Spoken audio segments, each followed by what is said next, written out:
Scott Galloway, welcome to the show. Chris, yours is the only podcast I will do except anyone who asks me. Anyone. I'm a whore. Let's be honest. You're the slut of the podcasting world. I am, but I'm an expensive whore. That's my thinking. That's like high-class hooker, I think they're technically referred to as. We all do things for money we don't want to do. And I've always said I'm a whore, but as I've gotten older and gained some currency, I'm an expensive whore. You know Peaky Blinders? You seen that? I do. That guy is Oppenheimer.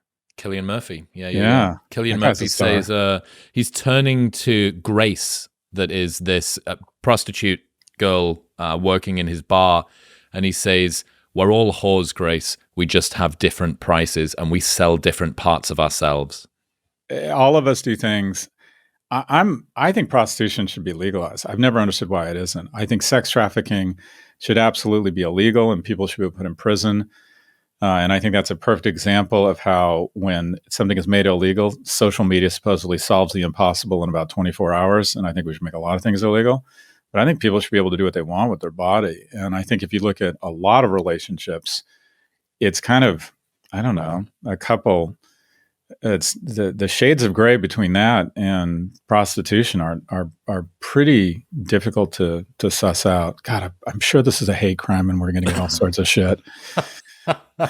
Well, look, you're from the left, so I think I'm safe. I've got my leftist card fully front and center today. I remember I heard you say that you think all young men should be required to watch the movie Her and take a class on dating dynamics. Why?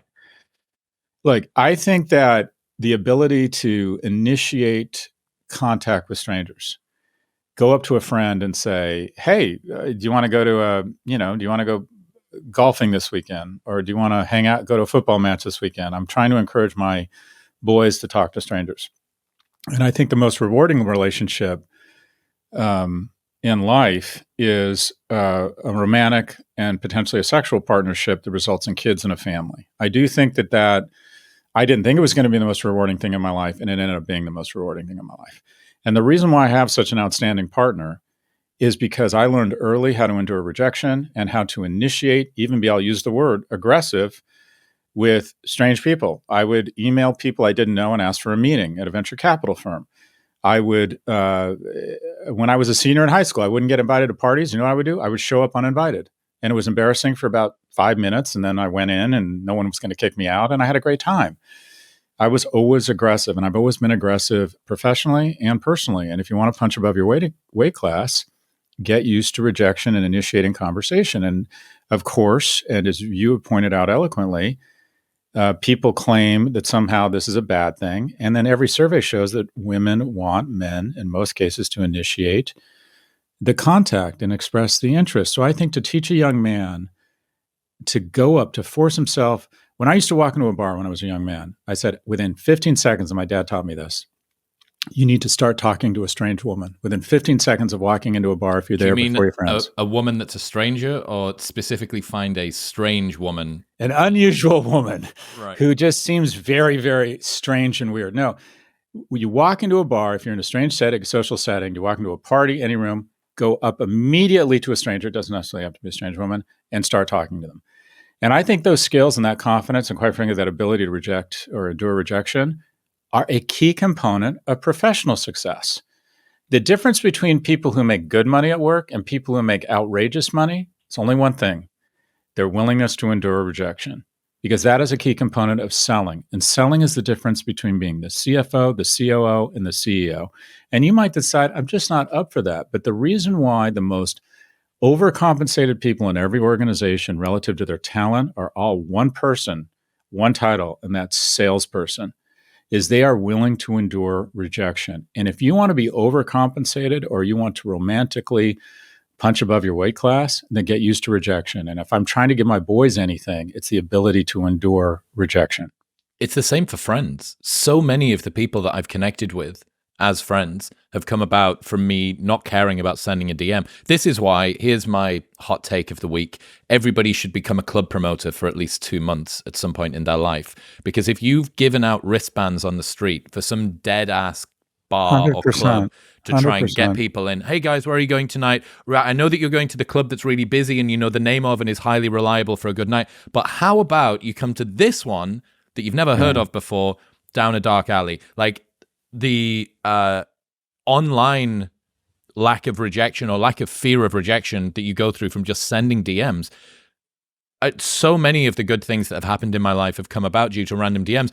And the same goes from friends too. So many of my best friends, we met via the internet and they said, dude, I love this thing that you do. Or we met at this place. And then you have a bit of resonance online. You turn into real world friends.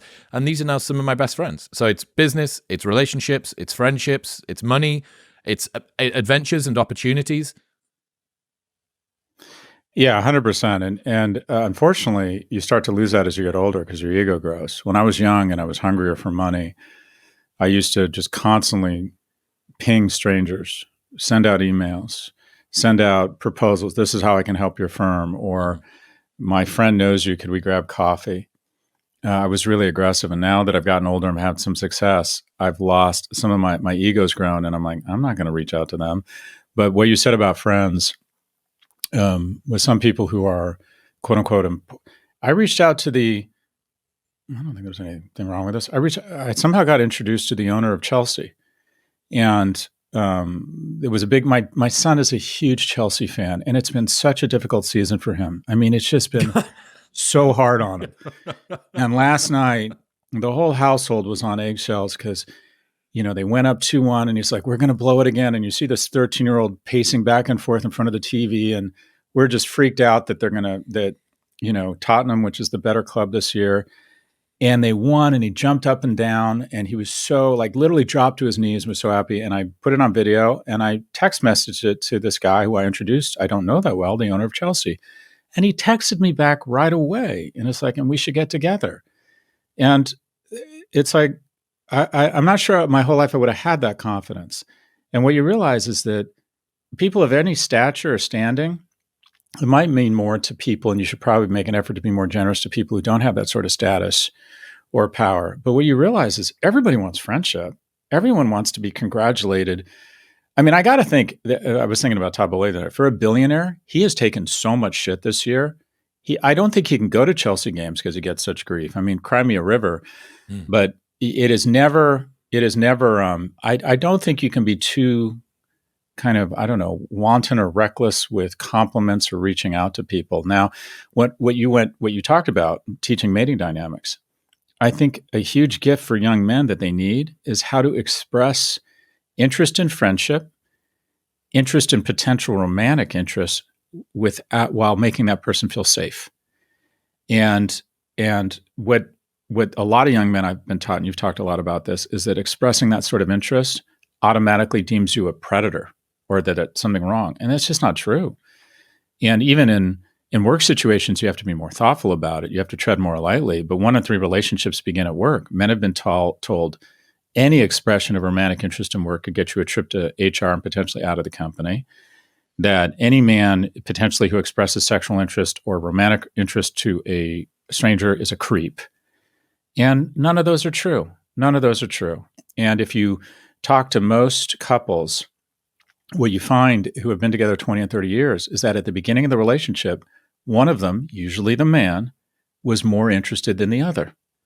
And it took a certain amount of elegant persistence to convince that person and that they should go out with them and then demonstrate excellence, demonstrate kindness, demonstrate generosity. And I worry that young men aren't getting an opportunity to participate in what is the most rewarding thing in life, in my view, and that's develop a family and kids, because they're not being taught how to endure rejection or how to approach people in a random environment while making the other person feel safe. Yeah, I think women also could do with being taught that the old world they maybe learned from their mothers and older sisters from the 90s and the noughties about, treat him like you don't like him and like you're not interested, and why men love bitches. There was this entire genre of books that came about that was create additional mate value in yourself by extending the chase and making him work a little bit harder. But in a post-Me Too world, anything close to a no by most men, apart from the predatory ones, which it's not going to stop in any case, anything that verges on a no is a fuck no, get away from me. Anything shy of an absolute yes and complete openness and receptiveness to a guy is that. And I do wonder whether, I don't know, there's like a reticence that both guys and girls have got now of reaching out to people. And it's so 100%. It's so averse to the way that, again, I was a club promoter. The only way that we filled the events for 15 years was by being the person that would continue to send annoying DMs over and over again until someone actually decided to come out. So my threshold for messaging someone is so much lower than it is for pretty much anyone else. And you hit the nail on the head with that thing with the Chelsea owner.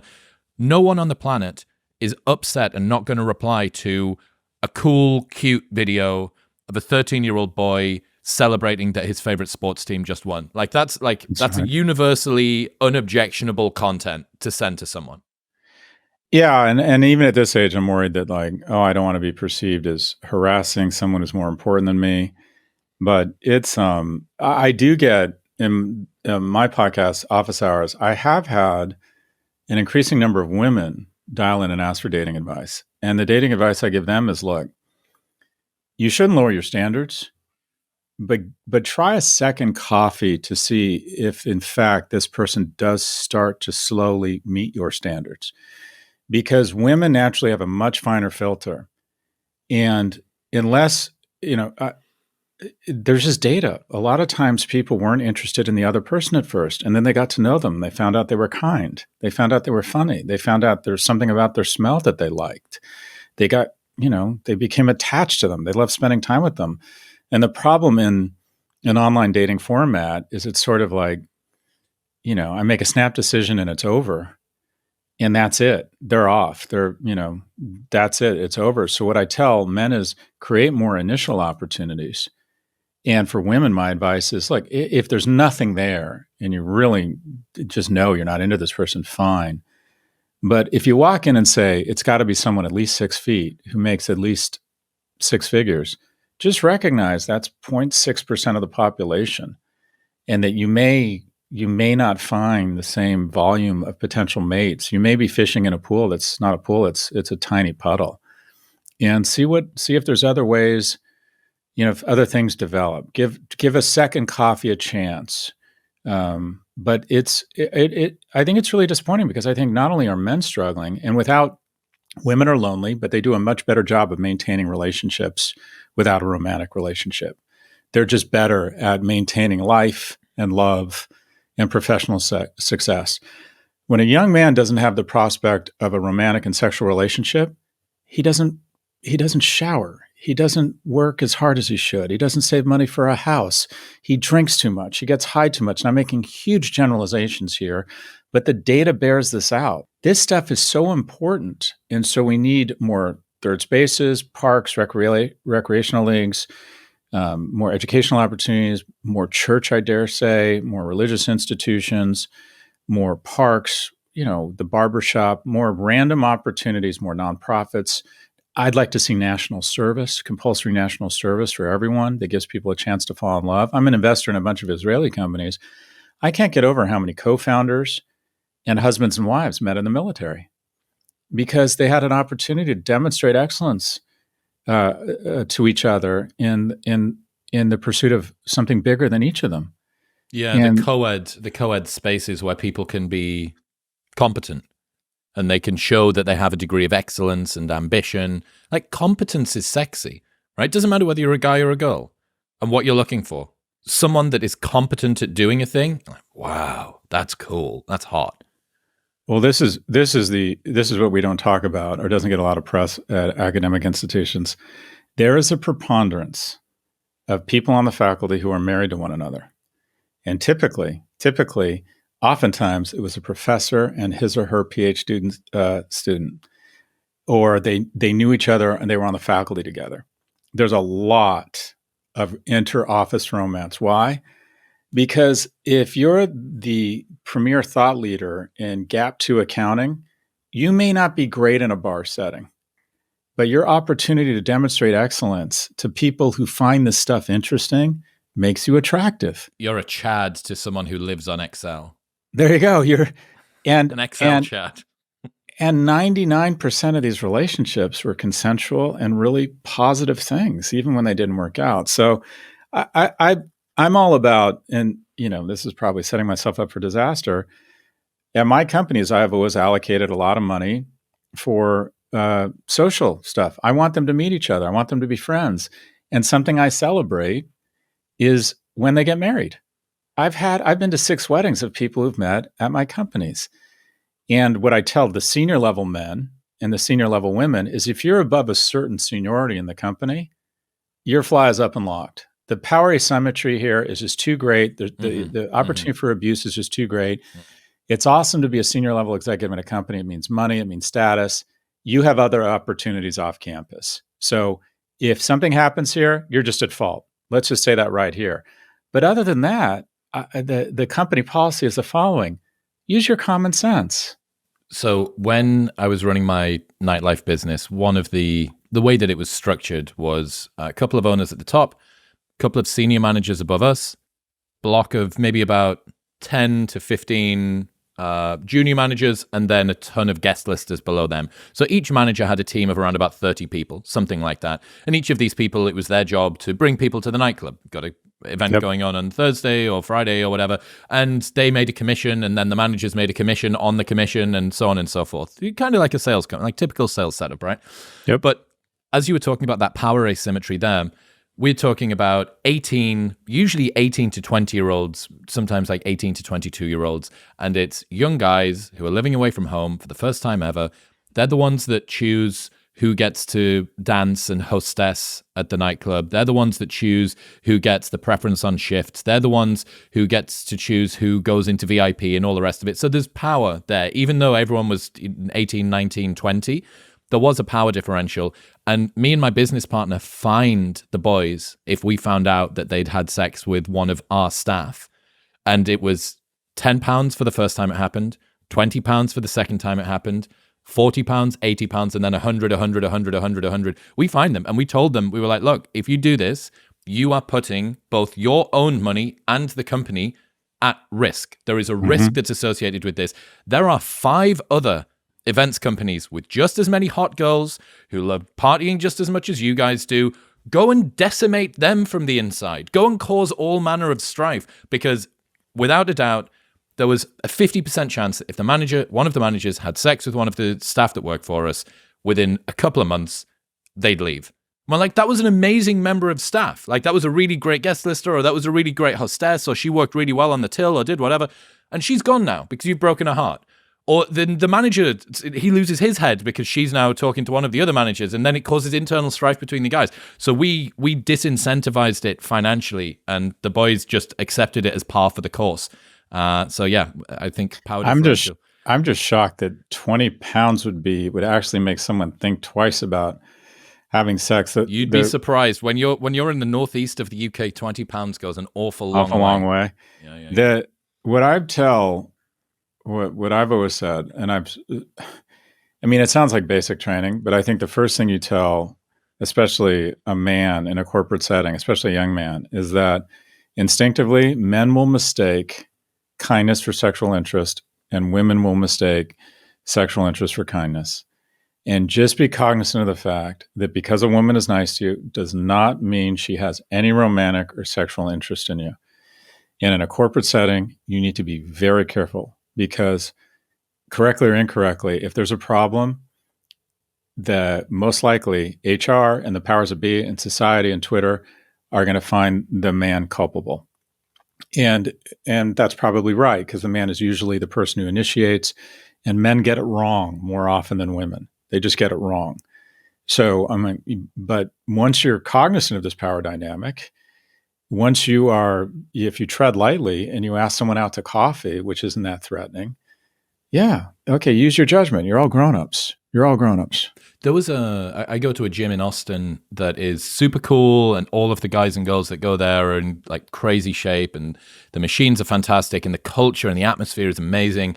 And they put a reel out a few months ago, and it was advice for a guy. The sort of guy approaches the camera and is like, I'm going to show you how you should approach girls in the gym. and then it turns round, the camera turns round, and there's a group of 6 girls all stood in a line looking very haughty, and they go, just don't. Flick their hair and walk off. And I was like, oh, am I fucking high here? Like, what is it? This is the exact opposite of what we need. Like, just don't. Like, just don't approach like girls in the gym. Hang on a second. If you go to the gym, especially a gym like that one, which is very specialized and, you know, it's selected for a very like specific type of person, how many other places are there where you're going to find someone who has that particular niche obsession with fitness? And the gym, to me, seems like the perfect place to approach people.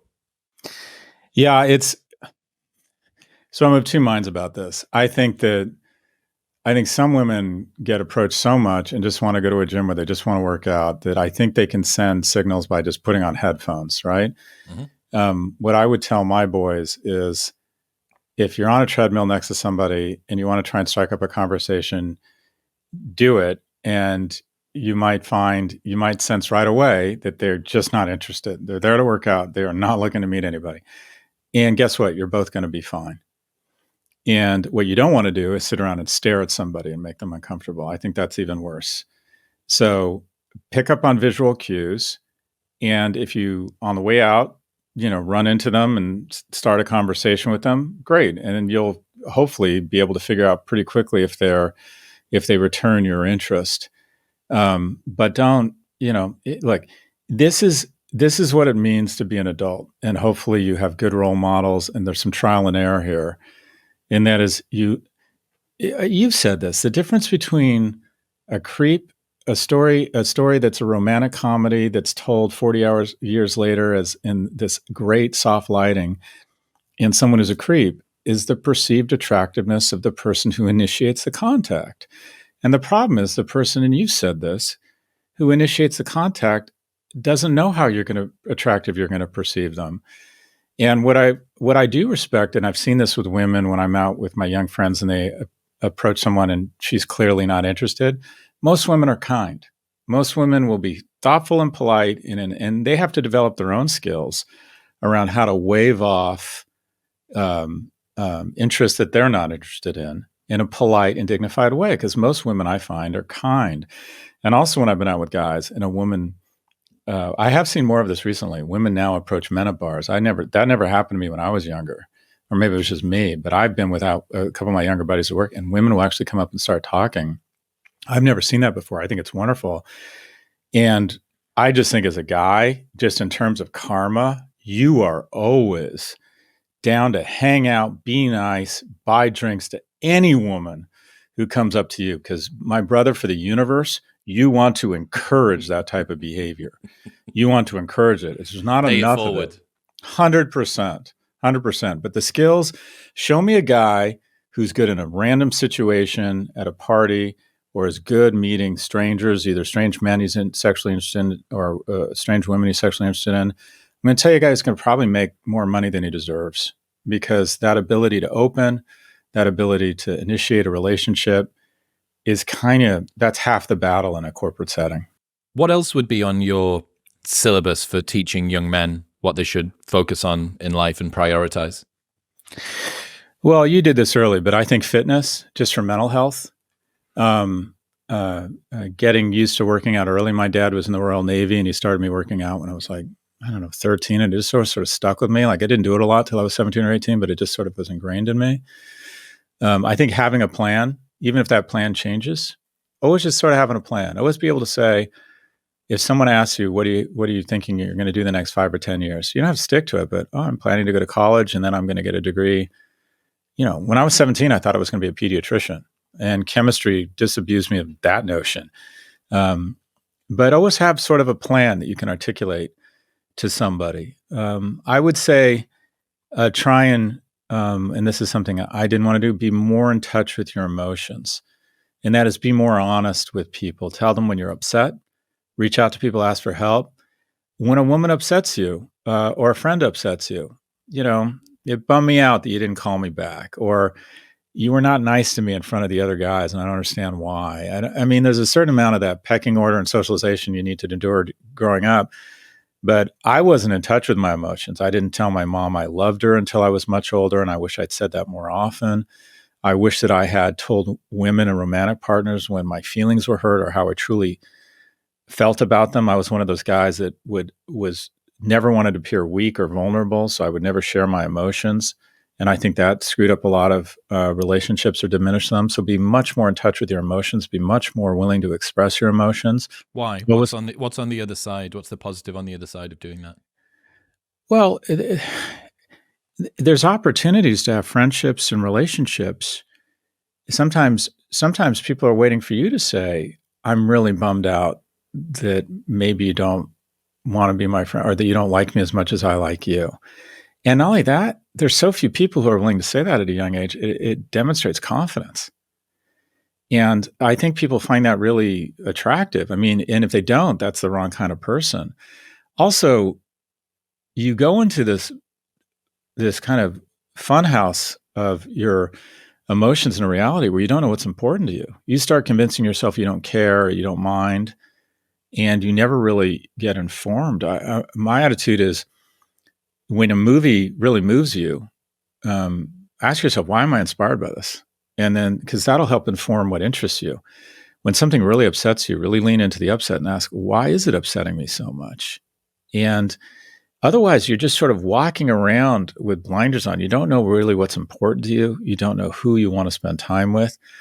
So to not lean into your emotions and register them, one, you give up a lot because you're going to find out later in life, oh, yeah, no, I liked you too. Or no, I would have been friends with you. Or yeah, we were interested in hiring you, but you didn't follow up. You weren't persistent, whatever it might be, right?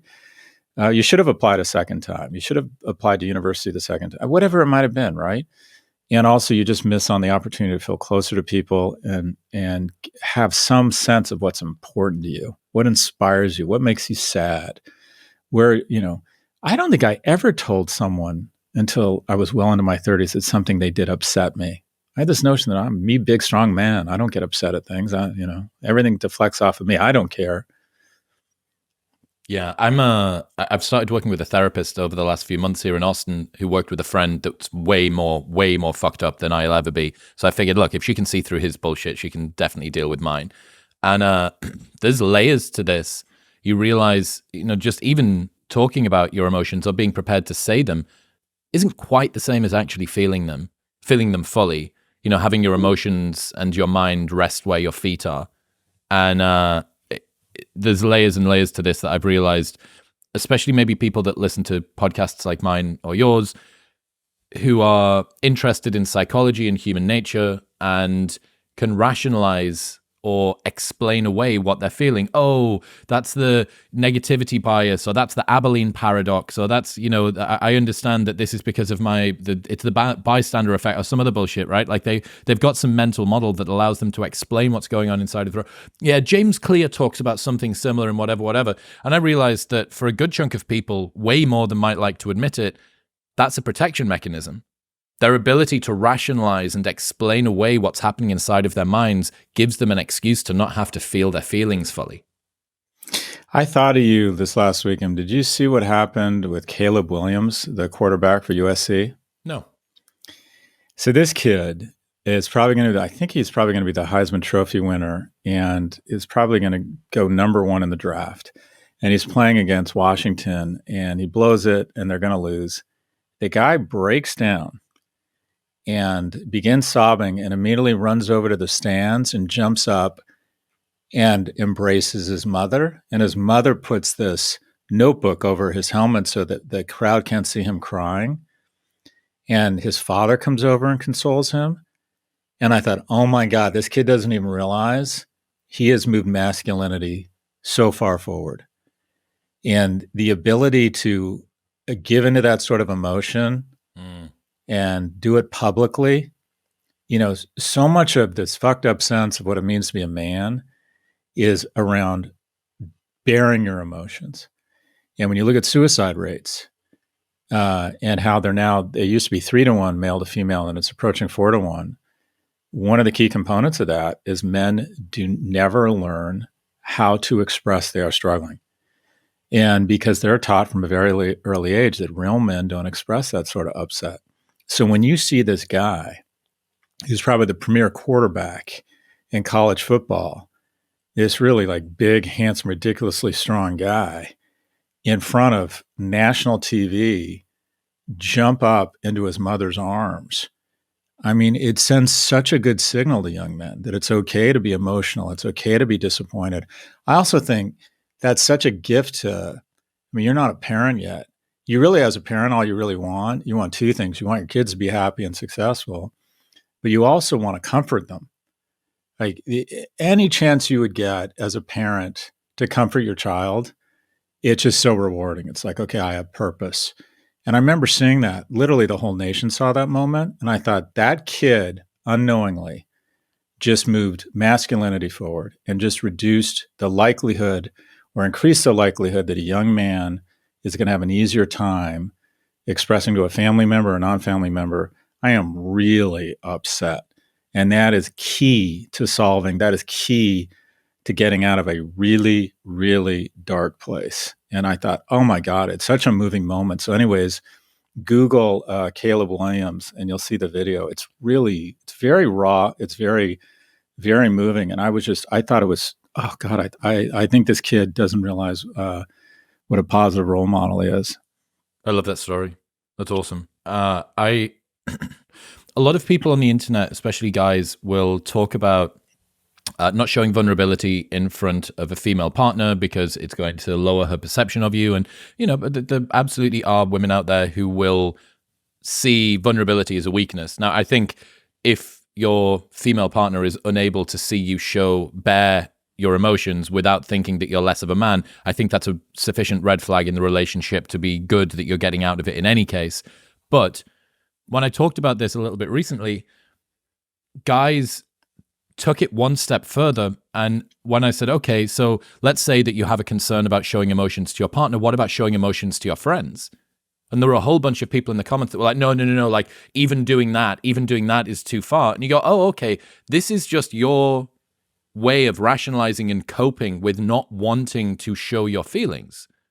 This isn't to do with, you can say it's because of the outcome, the negative outcome that you're going to get in some relationship, and she's going to leave you for Chad, who's actually a stoic giga turbo like Andrew Tate. But no, it's not. It's just that you don't want to feel your feelings. And I had Chris Bumstead on the show, who just won his 5th Mr. Olympia Classic Physique title this weekend.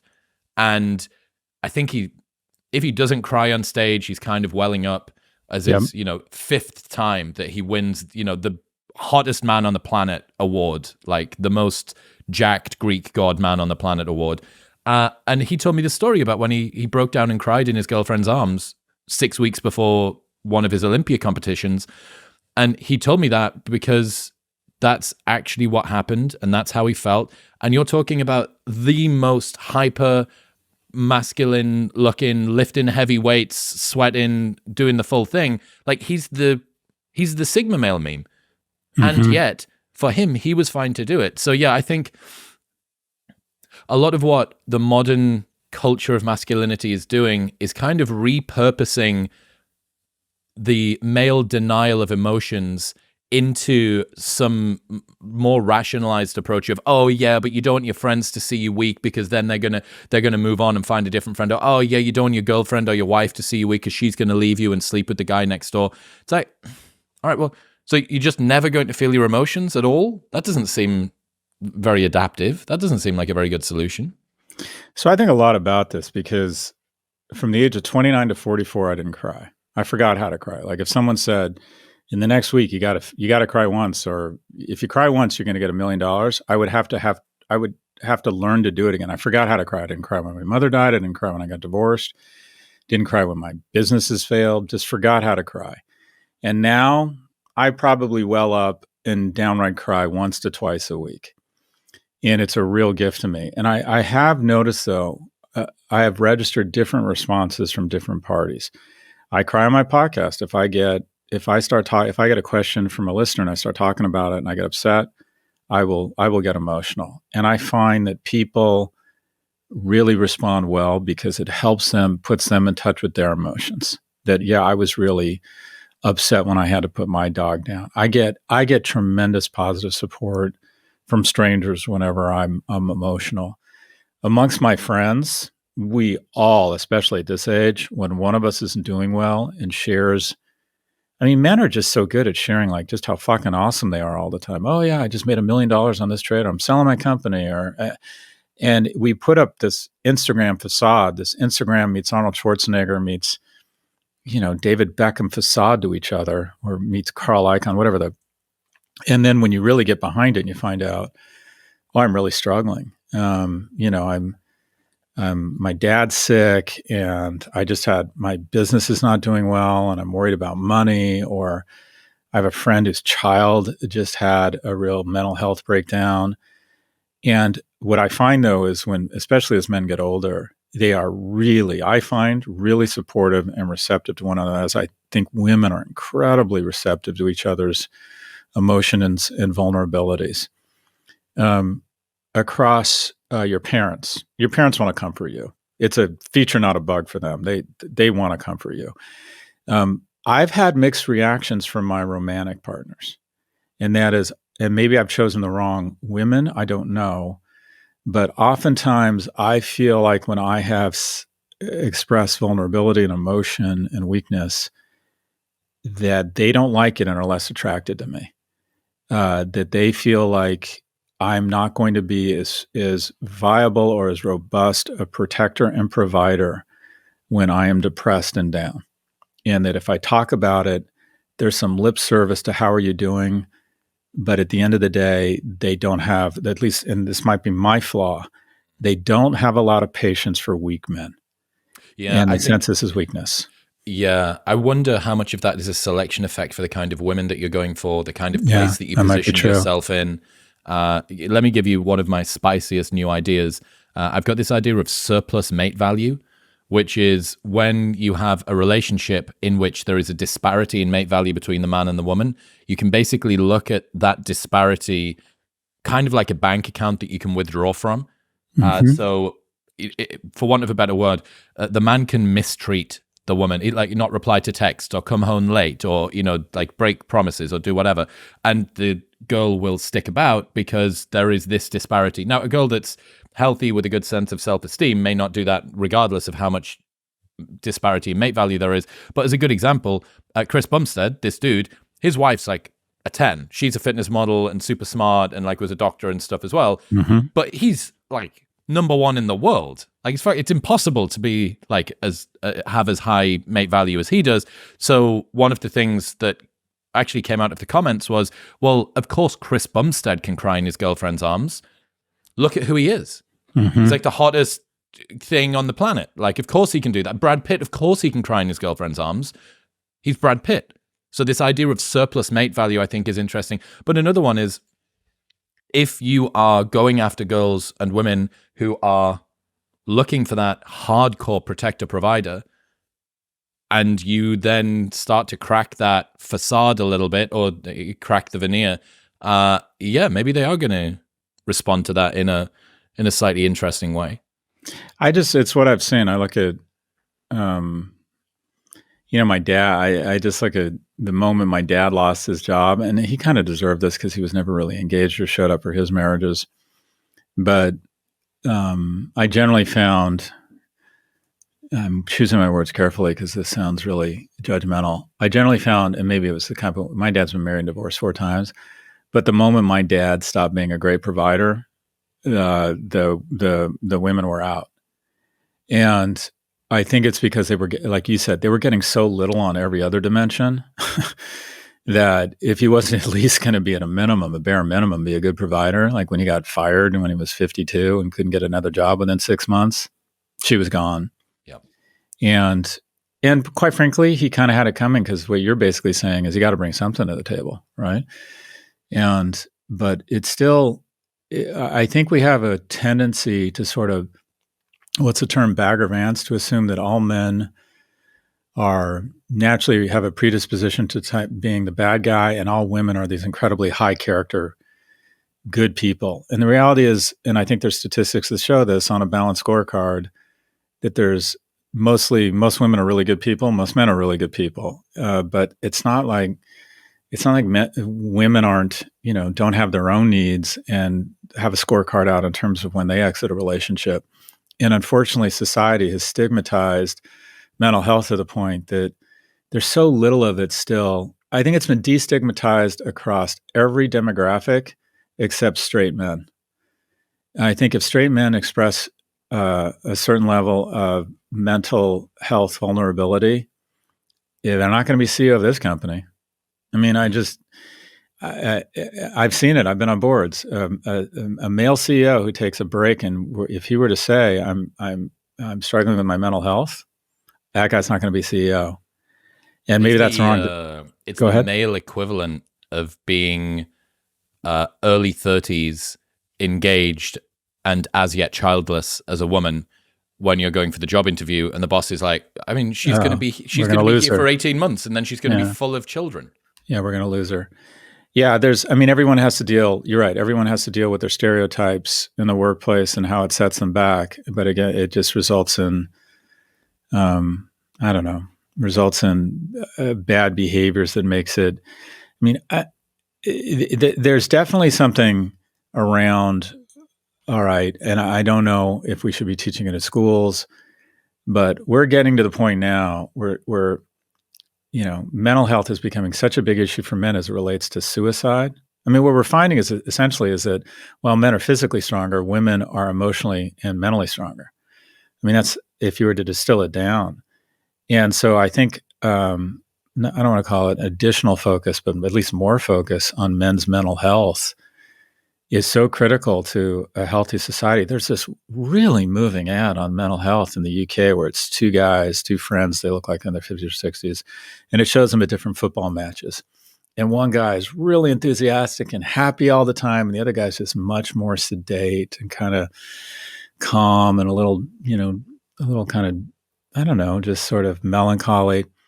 And then it shows up and it says, mental health or struggles aren't always what they appear to be. And then it shows a game where one guy shows up and puts his friend's cap down in a seat, and it's clear, his friend's gone. And it was the guy who was really effusive and happy. Mm-hmm. And the whole point is, unless you're willing to open up about what's really going on with you, and unless you invite your friends to open up about what's really going on with them, you just don't know. And they might be the guy rooting and it seems really happy. You don't know. And so I don't know the approach. I don't know the mechanisms, but every year, the ratio of people committing suicide goes up for men. It's now going to 4-1. I got this from Rob Henderson's blog. Among 15 to 24-year-olds, 80% of the suicides are male. A boy who is sexually molested and a girl who is sexually molested later in life, and by the way, they're both equally heinous crimes. No one is a lesser crime against humanity. The boy is 10 times more likely to kill himself later in life. And again, that's not in any way to say one crime is less hideous than the other. But we're just finding out, and we never thought this, boys are just emotionally and mentally weaker.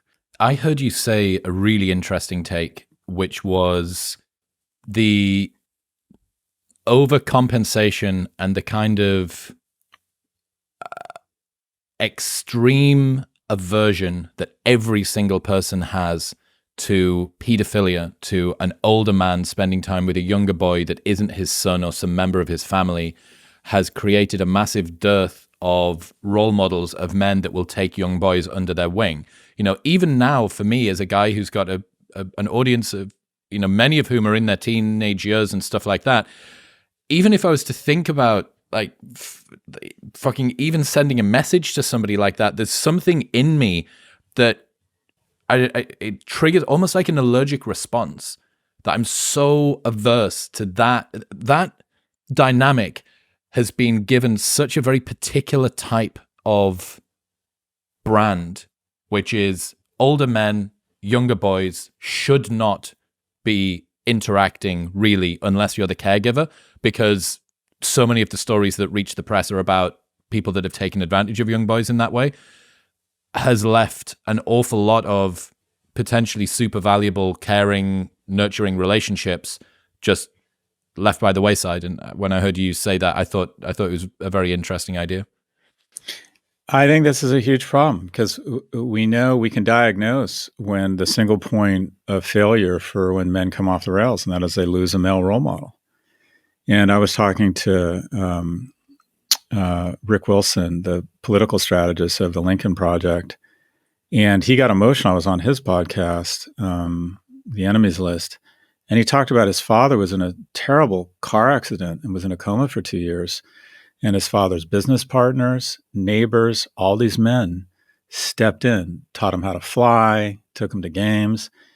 And he said it kind of just saved me, kind of kept me on track. And so when you're dealing with a society where we have the second most single parent family homes, and when we say single parent family homes, we mean a household led by a mother. You know the same data. The girls have the same outcomes: college, depression, same income. Boys have dramatically worse outcomes when they lose a male role model. So the question is, all right, we could fill that void with other men that aren't necessarily biologically related to the boy. But here's the problem: people suspect any man that wants to be involved in a younger man's life. I mean, the Catholic Church and Michael Jackson have fucked it up for all of us. When I was on Bill Maher, I said, if we want better men, we need to be better men. We need to get involved. We need to seek out and find boys and young men who are struggling and need some help, because they're everywhere. They're literally everywhere. Your nanny's kid. My nanny's kid is sticking at home, doesn't know what to do, doesn't know whether they should join the Navy, is gambling on crypto, like needs a small amount of advice, right? They're everywhere. My friend's son, who will not listen to his father and is making bad decisions, but will listen to his father's friends. You've pointed this out, right? The father's friends, the family's friends can have more impact than the actual parents, because you have a healthy gag reflex to what your parents say. Yeah, your dad sucks, but Scott's cool. He plays the guitar. That's right. He has a podcast. He lets us play on PS4 until 3 in the morning. He's a podcast. And the same is true of my friends, my sons. My sons are now having a healthy gag reflex to everything I say, but they find a lot of my friends really interesting, and my friends will say the exact same thing, and they'll listen and nod their head. To get involved in a young man's life is so rewarding. There's this wonderful movie, I think it's Wes Anderson, actually one of Tom Cruise's best films, called Magnolia. And the guy, there's a bartender in it, and he says, I have love to give, I just don't know where to put it. And I think there are so many men your age, that feel fraternal love, would really feel like they could help a young man or a boy in his life. When I stayed in touch, I made really good friends with my stockbroker. When I was 13, my mom's boyfriend, who stayed involved in my life after they broke up, gave me $200. I marched into Westwood Village. I went into Dean Witter, and I met this broker, this 30-something-year-old broker named Cy Saro. And we bought 60, gave me a lesson in the markets. We bought 16 shares of Columbia Pictures. And every day for 2 years, no joke, at Emerson Junior High, I'd go to the phone booth. I'd put in 2 dimes, and I'd call Cy, and he'd spend 10 minutes on the phone talking about my stock that day. Close Encounters of the Third Kind is a hit. So the stock was up $1. Casey's Shadow was a bomb. It's down. And he gave me a lesson in the markets, and he was really nice and like a good man. My camp counselor taught me how to program. He stayed in touch with me and taught me how to program. I had all these random men in my life. None of them ever in any way did anything inappropriate. Also, we categorize or we stereotype gay men who may want to get involved in a young man's life. Pedophilia does not over-index amongst gay men any more than it does amongst straight men. Granted, should a mother or parents be thoughtful about who's getting involved in their son's life? Yes. But the vast majority of men who want to get involved in a young man's life do it for the right reasons. And it's hugely important. And when I was on Bill Maher, I said, we need to get involved in men's lives. And Bill Maher immediately said what you just said. He said, no way. If I got involved in a 15-year-old boy's life, they'd start saying I was a pervert. And therein lies the problem. There is so much fraternal and paternal love out there from men who would like to find a young man or a boy to help out. It's hugely rewarding for them. It's profoundly meaningful for the boy. And people are afraid of it and look askew at it, and it's got to stop. It's got to stop. The majority, there are so many good men out there that have love to give, but just don't know where to put it. Before we got started, you were telling me about some lesion or limb that you had lopped off because I'm old.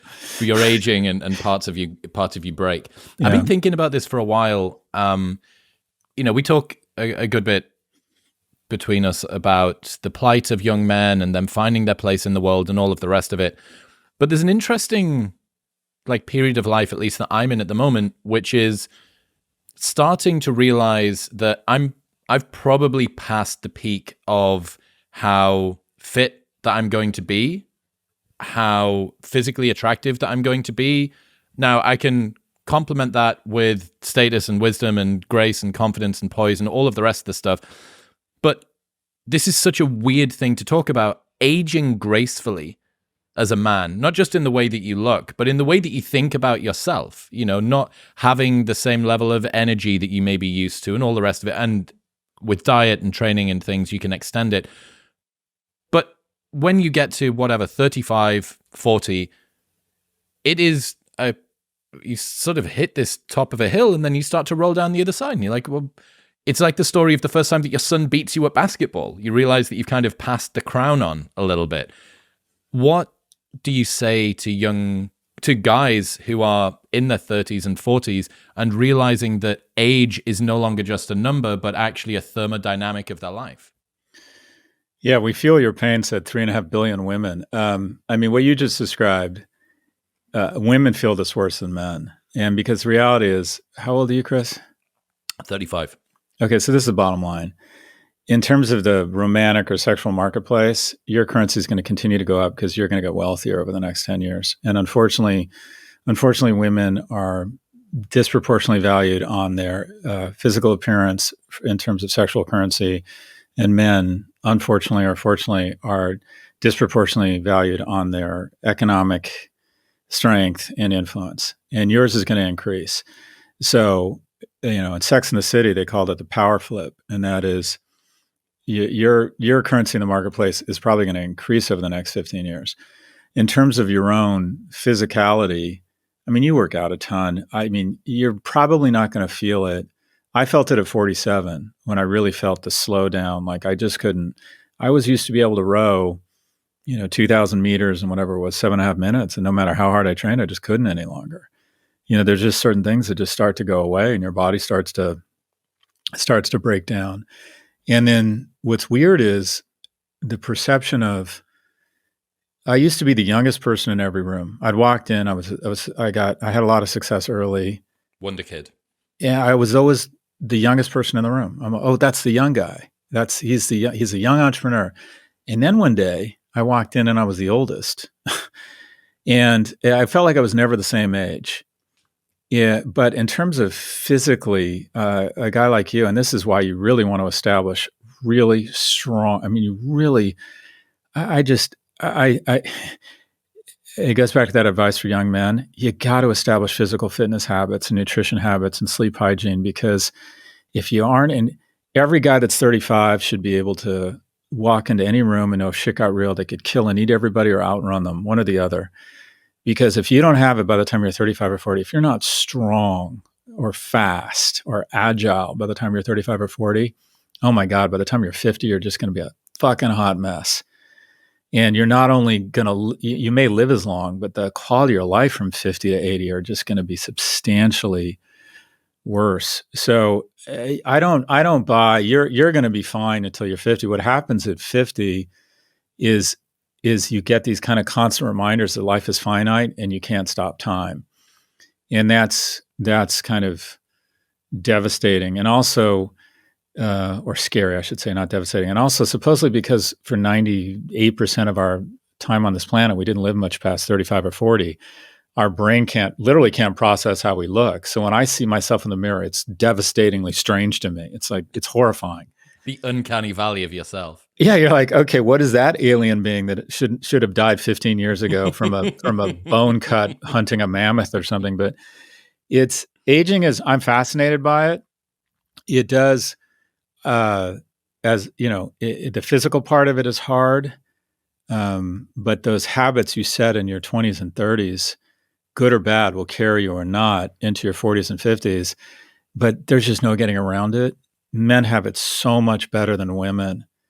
because when a woman hits her 40s and 50s, it just gets, we can maintain our romantic or sexual currency. It is much harder for a woman. Society, I find that society, in terms of the marketplace for mating, is really hard on young men.